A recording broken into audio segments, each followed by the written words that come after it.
faites juste écouter. Pour l'instant, vous n'écrivez pas. Je veux juste anticiper ce que je vais dire tantôt. Pour pas que vous disiez crème, c'est du chinois. Je veux juste que vous écoutiez. Fait qu'écoutez pendant 3-4 minutes. Quand ça sera le temps d'écrire, on va écrire. Je vais m'asseoir. OK. Donc, bonjour. Aujourd'hui, je vais revenir sur les types de variations, mais sur certaines particularités qu'on retrouve dans la variation de type partiel. Une variation de type partiel, c'est une droite, mais qui ne passe pas à l'origine. Si elle passe à l'origine, c'est parce que c'est une variation directe. La droite peut être croissante, c'est-à-dire qu'elle monte, ou la droite peut être décroissante, c'est-à-dire qu'elle descend. C'est une partielle parce qu'elle ne passe pas à l'origine. OK, ça c'est facile. Moi, ce que je veux aborder aujourd'hui, c'est la méthode de l'escalier. On va en parler un petit peu en secondaire 3. En secondaire 4, il n'est pas dit que vous allez en entendre parler, mais en secondaire 4, ça pourrait être utile dans certains cas, lorsque vous parlerez d'optimisation. Ça va nous permettre de tracer des graphiques rapidement. Mais là, je vous demande juste de comprendre un petit peu le principe de la méthode de l'escalier. On sait, avec le vécu qu'on a, un escalier, de quoi ça a l'air? Bien, assez banalement, les escaliers que moi je connais, ils ont pas mal cette allure-là. Fait que si on parle de méthode de l'escalier, c'est parce qu'il va avoir une ressemblance avec un escalier. OK. Quand on va prendre la méthode de l'escalier, ce sera important de choisir des endroits qui représentent le croisement du quadrillage. Je regarde ici le premier graphique. La ligne semble passer à l'endroit 6, mais elle est un petit peu plus bas. Ça veut dire qu'elle n'est pas exactement sur le quadrillage. Cet exemple-là ne serait pas super bien. Ici, ça ne passe pas sur un quadrillage, ici non plus. Si je regarde, là, ici, là, ça semble vraiment passer sur un quadrillage. Quand je vous dis que ça prend des croisements au niveau du quadrillage, c'est que je veux que la ligne passe exactement où est-ce que le quadrillé existe. OK, je m'en viens ici. Je regarde ça, ça semble vraiment passer ici. Ça passe pas, ça passe pas, ça semble vraiment passer sur un quadrillage. Je m'en viens, ça semble vraiment... La méthode de l'escalier, j'ai besoin de des endroits qui passent exactement sur le quadrillage. Et une fois que j'ai localisé ces endroits-là, bien, c'est là qu'arrive quelque chose qui peut nous donner l'impression d'un... Puis là, on continuerait avec le même moule, on continuerait avec... Fait qu'on voit apparaître l'équivalent d'un escalier. C'est un petit peu ça, la méthode de l'escalier, c'est que sur un graphique, je suis capable de prendre une droite et de la figurer qu'il y a un escalier qui passe pas trop loin de ça. C'est bon pour ça? Excellent. Si on vient ici et qu'on prend la méthode de l'escalier, le graphique semble passer exactement au niveau de l'ordonnée à l'origine sur 8. Je regarde un endroit ici, ça ne passe pas exactement sur un coin. Donc, je cherche, ça passe exactement sur un coin. J'avance, je regarde, je regarde, je regarde. La méthode de l'escalier, là, dans cet exemple-là, ce ne serait pas une très bonne idée. Mais je veux juste vous faire prendre conscience que si j'utilisais cette méthode-là, bien, ce que je ferais, c'est que j'aurais probablement l'équivalent d'un escalier qui pourrait commencer à prendre forme ici. La méthode de l'escalier, elle va impliquer que Y monte ou Y descend, mais une chose est sûre, c'est que lorsqu'on parle que Y change, on va parler de delta Y. Puis ça, j'ai déjà parlé un petit peu de ça, mais on n'avait rien fait encore avec. X, lui, il change, il passe de là, puis il va se ramasser là. Ça veut donc dire que le petit morceau ici, là, ça, c'est les changements. C'est les changements de quoi? C'est que X était en coordonnées ici, et il a avancé jusqu'en coordonnées là. On va commencer à penser à delta Y et à delta X. Une droite, elle peut monter, c'est-à-dire qu'elle a une pente. Et la pente, on l'associe au niveau des paramètres, au paramètre A. C'est-à-dire qu'une équation ou une règle, c'est Y égale AX plus B. Mais ça demeure encore flou parce qu'on n'a pas fait grand-chose avec ça. Sachez que le A, c'est la pente, c'est le taux de variation. Et le A, on a déjà dit, sans trop savoir pourquoi, sans trop l'utiliser, que la pente, c'était delta Y sur le delta X. La pente de la droite, je vais pouvoir faire quelque chose avec les changements de X et de Y. Si je prends un autre graphique, que je vous demande juste d'écouter, le point ici, il est exactement sur un quadrillage, c'est 4500. Ici, on me donne 9,875. Il n'est même pas sur un quadrillage. On me le donne, mais il n'est pas sur un quadrillage. Si je voulais utiliser la méthode de l'escalier, j'irais chercher la coordonnée j'irai chercher le point qui est en plein sur un quadrillage et je ferai exactement la même chose ici. Et on va se rendre compte que les escaliers, lorsqu'on les fait, elles ont toujours la même hauteur et elles ont toujours la même longueur de marche parce que quand on bâtit un escalier, eh bien, on s'assure qu'elle soit, on va dire, relativement parfaite. Et là, on voit apparaître un escalier. Ici, on aurait le delta x parce que x a évolué. Et ici, on aurait le delta y parce que y a évolué.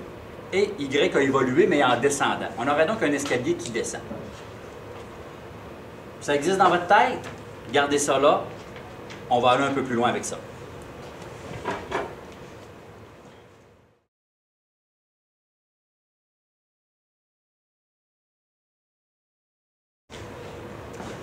Regardons maintenant la méthode de l'escalier qu'on peut appliquer, mais seulement pour des cas qu'on va dire qui sont assez simples.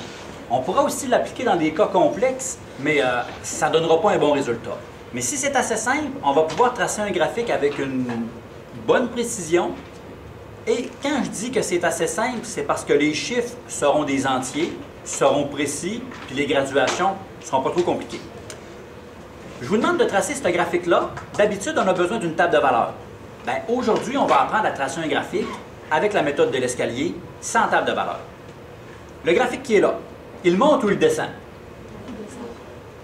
Il monte ou il descend? Il monte. Il est croissant. C'est le 2/3. Fait que nous, c'est important de savoir rapidement que le graphique, il est en montant. OK. Ce qui est ici, le fameux 2/3, on sait que c'est la pente.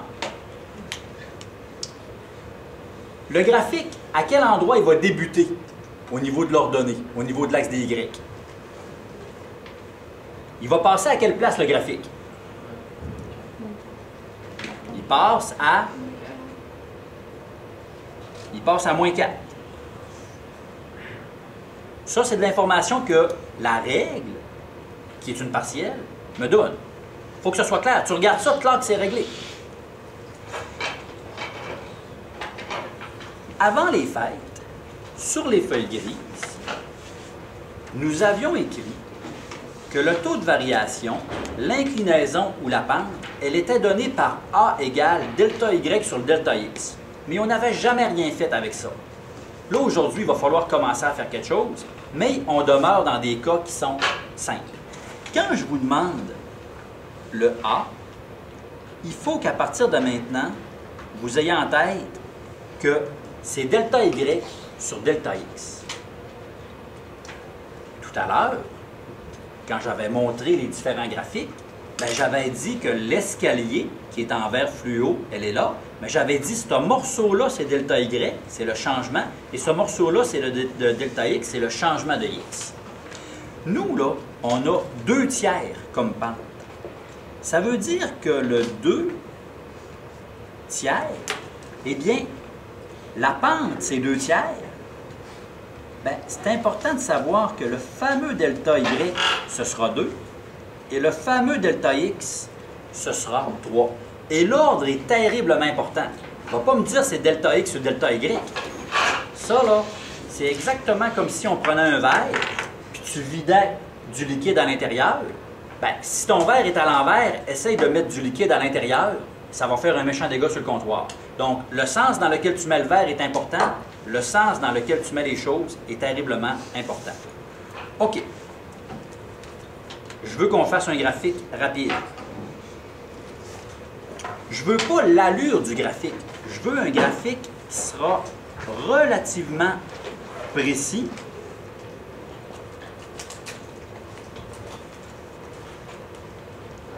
Sans qu'on passe par une table de valeurs. Il y a X, il y a Y.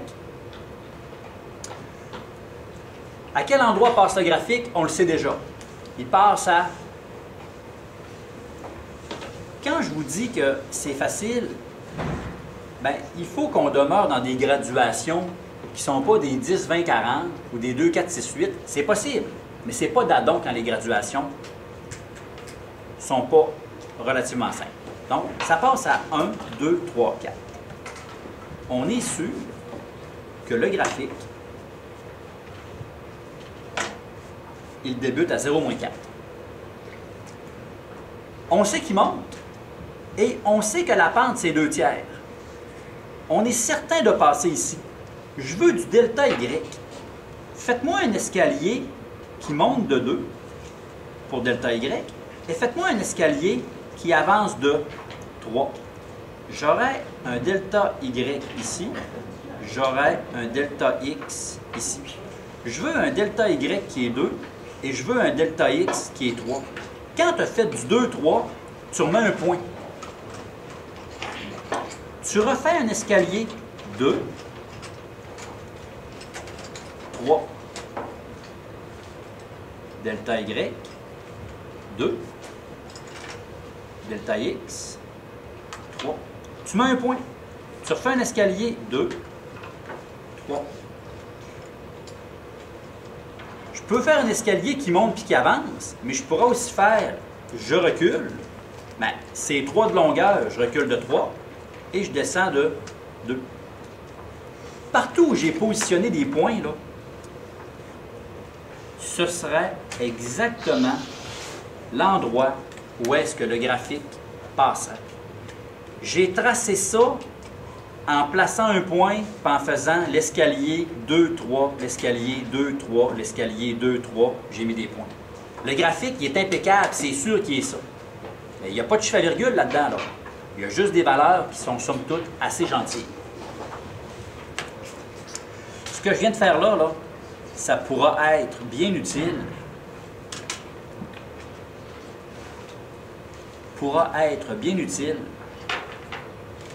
En secondaire 4. Parce qu'en secondaire 4, on va vous demander de tracer des graphiques ultra rapidement, pas pour tracer un graphique, mais pour faire de l'optimisation. Puis le but, c'est pas de tracer le graphique quand tu fais de l'optimisation, c'est d'avoir un graphique pour faire d'autres choses. Fait que faut que tu le fasses vite, mais vite fait, bien fait. Très utile pour le secondaire 4. Et c'est une méthode qu'on trace un graphique sans table de valeur. C'est pour ça que c'est pratique par moment.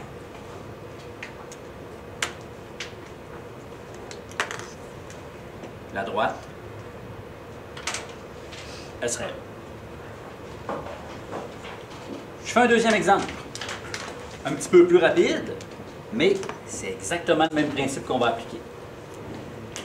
Dans la portion inférieure de votre page, supposons que nous avons f de x qui est égal à 5 moins 2x. Et que je vous demande, trace le graphique de cette chose-là. Je ne veux pas l'allure du graphique, là. Je ne veux pas que tu me fasses juste un petit schéma rapide de même, là. Je ne veux pas juste un petit schéma qui est vite comme ça, là. Je veux vraiment le graphique impeccable, mais que tu fais rapidement. Tu analyses ça. Que vaut le A? Que vaut la pente là-dedans? Moins 2. Excellent. Ce que j'ai dit tantôt, là, c'était pour arriver à répondre vite maintenant. Le A vaut moins 2. Nous, on sait que le A, c'est delta Y sur delta X. Pourquoi je parle de delta Y, delta X? Parce que je veux tracer un graphique, puis je veux utiliser la méthode de l'escalier. Mais moins 2, là, ça ne me dit pas grand-chose. Quand c'est moins 2, c'est vrai que c'est moins 2, mais c'est sous-entendu sur 1. Comme 5, c'est 5 sur 1, bien, c'est pas pratique d'écrire 5 sur 1. Bien, moins 2, c'est moins 2. Mais si je veux faire la méthode de l'escalier, j'ai besoin de l'escalier variation delta Y et j'ai besoin de la variation delta X. Fait que le 1, ben, j'en ai besoin, même s'il est sous-entendu, je le ramène pour que ça fasse mon bonheur. Que vaut le B là-dedans? Le B vaut 5. Si le B vaut 5, on est certain que cette chose-là passe à 0,5. Ça, c'est l'ordonnée à l'origine.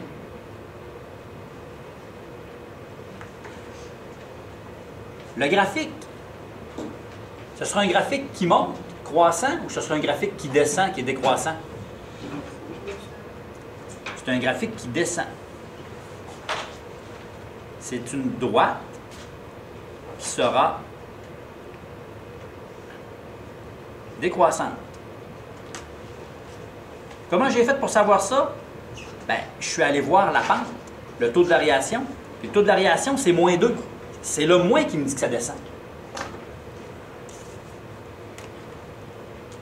Ce que je veux, c'est qu'on puisse faire un graphique vite fait, bien fait.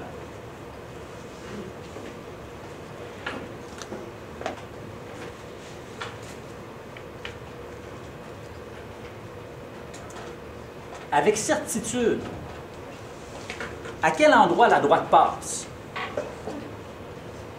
1, 2, 3, 4, 5. Je suis certain qu'ici, là, si je gradue à coup de 1, bien rendu là, je suis à 5. Ce point-là, il existe, c'est une garantie, c'est une certitude. On est rendu à faire l'escalier. L'escalier, c'est delta Y. Y, il descend de 2. Fais-le descendre de 2. Puis X, ben X, il tasse de 1. L'escalier, là, elle commence à prendre forme.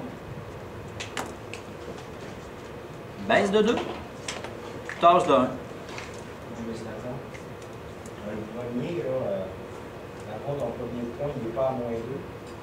Le premier point, si tu avais été là tout à l'heure, mais c'est correct, le premier point, c'est un piège. Je les ai inversés. La règle, on aurait pu vous la donner comme étant f de x égale moins 2x plus 5. On l'a inverti. On l'a interverti, pardon.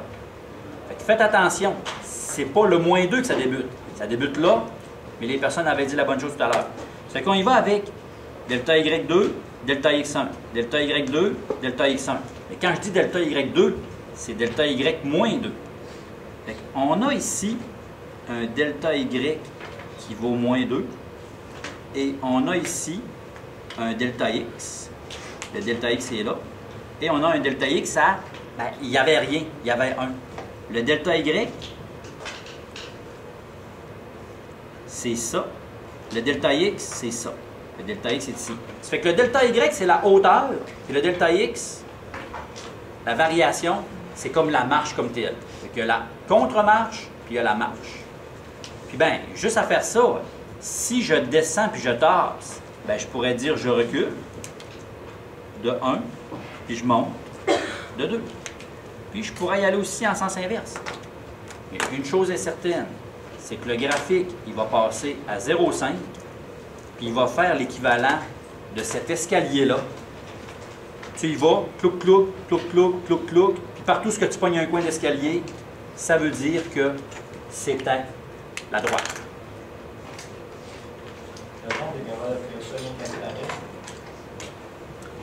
On peut tracer ça rapidement. Si au lieu de vous donner une règle qui est gentille, admettons que je vous sors une règle qui est égale à 0,39x plus 15,5. Je pourrais faire la méthode de l'escalier là-dedans, mais les chiffres sont tellement étranges que dans mon quadrillage, ce ne serait pas pratique. Fait que quand je vous parle d'une méthode qui est efficace pour des cosins, ça ne serait pas pour quelque chose de ce genre-là. Mais on pourrait, mais il n'y aurait aucun avantage à faire ça. Ici, tu prendrais une table de valeur. Aujourd'hui, là, il y a du nouveau dans votre tête, mais je veux qu'il y ait du concret. Au prochain cours, là, on va comme rembarquer sur encore du nouveau. Mais ça, là, je veux que vous gardiez ça en tête sur ça existe, ça peut servir. Je veux que votre œil voit ça, puis qu'il ne fasse pas comme Thomas en disant « Hey, c'est supposé passer à moins 2. » Non, non, c'est pas supposé passer à moins 2. C'est supposé passer à 5. Tu sais? Mais il ne faut pas se tromper. Il faut que, si vous voulez comprendre votre secondaire 3, puis que vous disiez oui, j'ai compris ce que Stéphane a dit, ben, il faut que vous démêliez ces subtilités-là. Parce qu'on va faire encore d'autres choses, nous, au prochain cours, puis dans 4 cours. Puis ces subtilités-là, ils vont prendre de l'importance. Si vous ne démêlez pas ça, aussi facile soit-il, ben, quand on va aller plus loin, là, ça va devenir encore plus du chinois. Mais pourtant, on demeure dans le facile, là. Mais vous l'abordez pour la première fois, c'est juste notre 3e ou 4e cours qu'on fait là-dessus. Quand on va avoir vu toute la théorie, là, il faut que ça soit clair. C'est parfait? OK. Fait que c'était ça que j'avais à vous dire.